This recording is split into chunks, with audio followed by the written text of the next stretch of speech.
Michel Kazatchkine, bonjour. Bonjour. Je rappelle que vous êtes le directeur du Fonds mondial pour la lutte contre le sida, le paludisme et la tuberculose. Merci de nous accorder cet entretien. Je vous en prie. Alors, le thème de cette conférence de Vienne insiste sur l'importance du respect des droits des personnes les plus vulnérables, les prostituées, les femmes, les toxicomanes ou encore les homosexuels. Est-ce que c'est facile pour le Fonds mondial de financer des programmes de soutien à ces personnes dans des pays africains surtout? 40 d'entre eux criminalisent par exemple l'homosexualité. Quel genre de réponse obtenez-vous? Non, ce n'est pas facile, mais je dirais deux choses. La première, c'est que le Fonds mondial ne vient pas avec ses propres programmes dans les pays.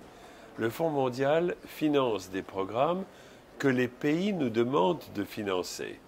Donc la première difficulté, et vous la formulez dans votre question même, c'est qu'il faut que nous arrivions à ce que les pays viennent avec une demande d'accès à ces populations les plus vulnérables. Et là, je comprends les difficultés sociales, culturelles, religieuses, communautaires, ethniques, historiques, mais je vois aussi une prise de conscience de ce que, avec le fait qu'on en parle de plus en plus, de ce que ces populations sont des populations clés pour l'avenir de l'épidémie en Afrique. Et ensuite, le Fonds mondial ne finance pas les gouvernements, il finance aussi la société civile. 40% de nos investissements vont dans la société civile. Et donc voilà le bon canal qu'un gouvernement peut utiliser pour faire parvenir ces ressources là où on en a besoin.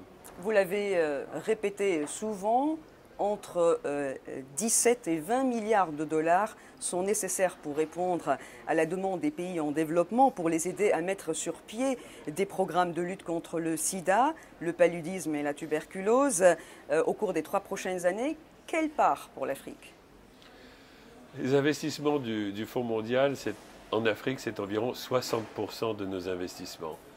Donc nous avons maintenant déjà en 7 ans investi près de 20 milliards de dollars de programmes de subventions dans le monde en développement, et c'est quelque part 12 milliards sur ces 20 milliards qui sont allés et qui vont à l'Afrique. Je n'imagine pas que ces proportions changeront beaucoup dans les prochaines années, compte tenu de ce que l'Afrique est à la fois le continent où il y a les plus grands besoins pour ces 3 maladies, et un continent qui fait des progrès absolument remarquables. Alors, d'un autre côté, comment s'assurer que cet argent que vous distribuez, par exemple, à la société civile, comme vous avez dit, comment être sûr que cet argent cible les programmes de lutte contre ces 3 maladies? Est-ce qu'il y a des mécanismes de vérification? Alors oui, nous avons des mécanismes en place, soyons très très clairs. Le Fonds mondial a une tolérance zéro sur le détournement ou la corruption. Et nous avons plusieurs mécanismes. L'un, je pense, est très simple à expliquer, c'est que nous ne versons pas une subvention, puis nous venons 3 ans après pour demander un rapport sur les résultats obtenus. Nous nous entendons avec l'organisation de la société civile ou le gouvernement qui sera récipiendaire de nos fonds. Nous nous entendons sur un programme avec des tranches de programme. Nous allons financer la première tranche et nous ne financerons la deuxième tranche que dès lors que nous aurons la preuve que les résultats et les cibles auront été atteintes avec la première tranche de financement. Comment en fais-je la preuve?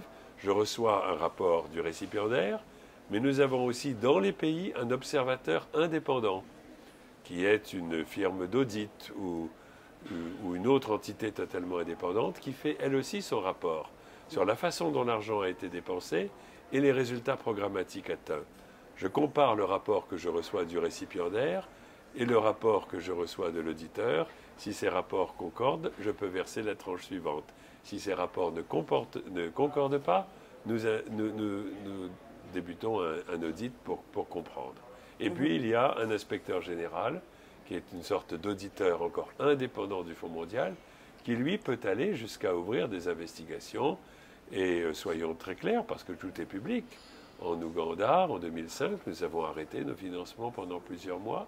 Récemment, j'ai dû suspendre des financements en Mauritanie Pourquoi? au Mali, Parce que l'argent apparaissait ne pas être utilisé pour l'objet dont il était pour son objet. Donc je suis très clair, il y a zéro tolérance. Moi je crois que détourner de l'argent de l'aide au développement dans le contexte des pays pauvres, c'est un crime contre l'humanité. Monsieur Kazatchkine, selon le New York Times, pour l'année fiscale 2011, l'administration Obama prévoit une réduction de 50 millions de ses contributions. Récemment, le président Obama, il y a quelques jours, il s'est voulu rassurant lors d'une interview accordée à la chaîne sud-africaine. Qu'est-ce que cela signifie pour le fonds et comment pensez-vous atteindre l'objectif de mettre 6 millions de personnes sous ARV pour les 4 prochaines années? Alors, d'abord, laissez-moi dire que les États-Unis sont un financeur clé du Fonds mondial. Exactement. C'est le premier financeur qui peut aller, selon ce que le Congrès a voté, jusqu'à 30% de tous les financements du Fonds.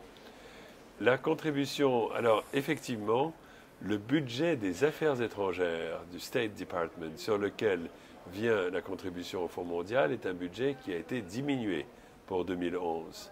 Mais malgré cette diminution, j'ai appris que le Congrès est quelque part à l'encontre de la requête présidentielle, a accru la contribution 2011 du Fonds mondial par rapport à 2010 et considérablement accru cette contribution par rapport à ce qu'elle était à la veille de notre précédente reconstitution des fonds en 2007. Michel Kazatchkine, merci. Merci à vous.